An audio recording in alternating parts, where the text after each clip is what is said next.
Hi hello welcome back to my channel one gold aroma. నేను ఇవాళ fry piece biryani చేస్తున్నానండి. Super వచ్చింది. మీరు తప్పకుండా చూసి రెసిపీ ట్రై చేయండి. నేను ఇక్కడైతే ఒక కడాయి పెట్టుకున్నాను. అందులో కొంచెం నెయ్యి నూనె రెండు కలిపి వేసి హోల్ గరం మసాలా అయితే వేసానండి. హోల్ స్పైసెస్ అన్నీ వేసాను. అవి కొంచెం ఫ్రై అయ్యాక పచ్చిమిర్చి వేసి ఫ్రై చేస్తున్నాను. కొంచెం అవి బ్రౌన్ కలర్ వచ్చేంత వరకు ఫ్రై చేస్తూ ఉండండి. అలా బ్రౌన్ వచ్చిన తర్వాత కొంచెం పచ్చిమిర్చి కూడా యాడ్ చేద్దాము.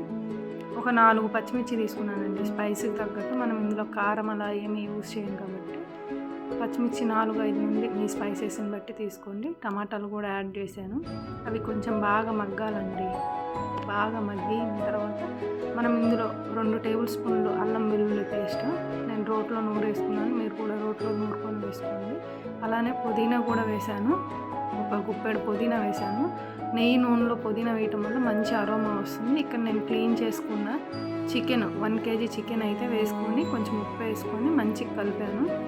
ఆ నెయ్యి, అల్లం వెల్లుల్లి పేస్ట్, పుదీనా ఏ ఫ్లేవర్ అయితే ఏదైతుందో అవి బాగా ముక్కలకు పట్టేంత వరకు కలిపి ఒక 5 to 10 minutes మూత పెట్టేసి దాన్ని అలా వదిలేయండి.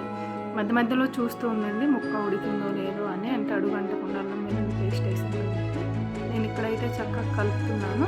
మంచిగా ఉడికాయి, టమాటాలన్నీ మగ్గిపోయాయి.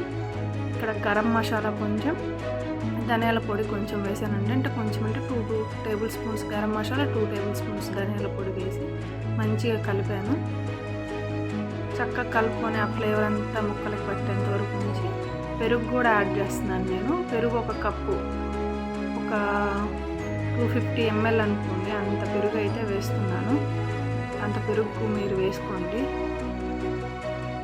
చక్కగా కలపండి. ఆ పెరుగు ఉండలు ఏదైతే ఉందో పెరుగు గడ్డలుగా ఉంటుంది కదా, అందుపోయేంతవరకు కలిపింది బాగా ముక్కలకి పట్టేంత వరకు.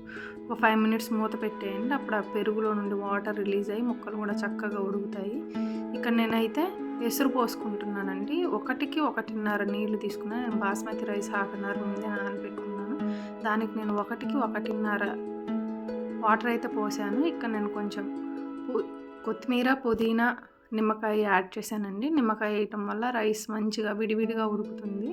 అలానే మీరు కూడా కొంచెం సేపు 5 to 10 minutes మూత పెట్టేయండి. అప్పుడు ఆ ముక్కలు ఉన్న ఆ రుచి అంతా వాటర్లోకి వస్తుంది. అప్పుడు మనం ఆ ముక్కలు పక్కకు తీసేసి అన్ని ముక్కలు పక్కకు తీసేయండి. అప్పుడు చక్కగా ఆ రసం అంతా ముక్కలకి పడుతుంది. ముక్కల్లో ఉన్న రసం కూడా నీళ్ళల్లో దిగుతుంది. మంచిగా అవుతుంది. చూడండి, నేను ఇక్కడైతే చక్కగా అన్నీ తీసేసాను. ముక్కలన్నీ నానబెట్టుకున్న రైస్ అయితే వేస్తున్నాను. 1/2 hour ముందు నేను నానబెట్టుకున్నాను. 1/2 hour సరిపోతుంది. అంతకుమించి ఎక్కువ నాన్న రైస్ మెత్తగా అయిపోతుంది. సో రైస్ అంతా వేసేసి ఒక 5 minutes 10 minutes కుక్ చేయండి. మధ్య మధ్యలో కలుపుతూ ఉండండి.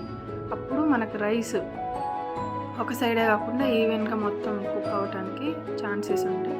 సో ఇక్కడైతే నాకు చక్కగా ఉడికిపోయిందండి. నేనైతే ఇక్కడ కొంచెం మంట తగ్గించేసి దమ్ పెట్టడానికి పైన నిప్పులు అయితే వేస్తున్నాను. ఏవైతే బొగ్గుతో ఉన్నావో అవన్నీ నేను ప్లేట్ మీద వేసేసి ఒక 10 minutes అట్లా ఉంచానండి. ఇవన్నీ చూసారా, చక్కగా రైస్ అయితే విడివిడిగా పుల్లుగా మంచిగా వచ్చింది. ఇక్కడ నేనైతే కొంచెం ఫ్లేవర్ కోసం ఆ కబాబ్ ఫ్లేవర్ ఉంటుంది కదా, దానికోసం అని చెప్పి నేను ఇక్కడ దమ్ అయితే పెడుతున్నాను. నెయ్యి బొగ్గేసి నెయ్యి నూనె వేసి పెట్టాను. నేను ఇక్కడైతే చికెన్ ఫ్రై అయితే చేస్తున్నానండి. దానికోసం నేను నెయ్యి నూనె రెండు కలిపి తీసుకున్నాను. మళ్ళీ ఇక్కడ ఒక కడాయి పెట్టుకుని అందులో మనకు ఫ్రైకి సరిపడా ఆయిల్ వేసుకోండి. కొంచెం నెయ్యి కూడా యాడ్ చేసుకుని మంచి ఫ్లేవర్ వస్తుంది. ఇక్కడ చెక్క, లవంగ, ఇలాచీ వేసాను. ఒక ఉల్లిపాయ వేసానండి. 3 పచ్చిమిర్చి కూడా వేసి చక్కగా కలుపుకోండి. బ్రౌన్ కలర్ వచ్చేంత వరకు కలుపుకొని అల్లం వెల్లుల్లి పేస్ట్ 1 టేబుల్ స్పూన్ వేసి చక్కగా ఫ్రై అయ్యేంత వరకు, పచ్చివాసన వరకు ఫ్రై చేసి మనం ఏదైతే ఇందాక చికెన్ వాటర్లో ఉడకబెట్టామో అదంతా ఆ చికెన్ తీసి దీంట్లో వేసేసి ఫ్రై చేయండి. మంచి బ్రౌన్ కలర్ చూసారా, ఇట్లా ఫ్రై అయ్యేంత వరకు బాగా చక్కగా ఫ్రై చేయండి. మనం అనింది ఫ్రై పీస్ బిర్యానీ కాబట్టి ఫ్రై బాగా అయితే బాగుంటుందండి. ఇక్కడ నేను కొంచెం పసుపు, కారం కూడా వేశాను. చక్కగా కలపండి. ఆ కారము, పసుపు అదంతా దానికి ముక్కలకి పట్టేంత వరకు చక్కగా ఫ్రై చేయండి. ఇక్కడ మీకు కొంచెం డ్రైగా ఉంది అనిపిస్తే కొంచెం వాటర్ యాడ్ చేసుకోండి. వాటర్ యాడ్ చేసుకుంటే ఆ ముక్కలు మంచిగా ఫ్రై అవుతాయి. ఆ వాటర్‌కి అడుగంట కూడా ఉంటది. కొంచెం సాల్ట్ కూడా యాడ్ చేసుకున్నానండి. యాడ్ చేసి చక్కగా కలపండి.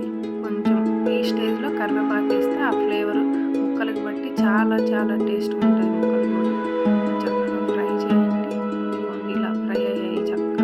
నేను లాస్ట్ దించే 5 మినిట్స్ ముందు కొంచెం గరం మసాలా, ధనియాల పొడి వేసేస్తున్నాను. చక్కగా కలపండి. నేను ఏదైతే రైస్ ముందుగా కుక్ చేసి దమ్ పెట్టున్నానో ఆ రైస్‌లో ఇదంతా యాడ్ చేస్తానండి. లాస్ట్‌లో కొంచెం కొత్తిమీర వేసి మంచిగా ఫ్రై చేయండి. ఆయిల్ ఉంది కదా అనుకోవద్దు. మనం దమ్ పెట్టాం కదా రైస్, ఆ రైస్‌లోకి చక్కగా సరిపోతుంది. ఇక్కడ నేను టేస్ట్ కూడా చూసాను. ముక్క అయితే చక్కగా ఉడికిపోయింది.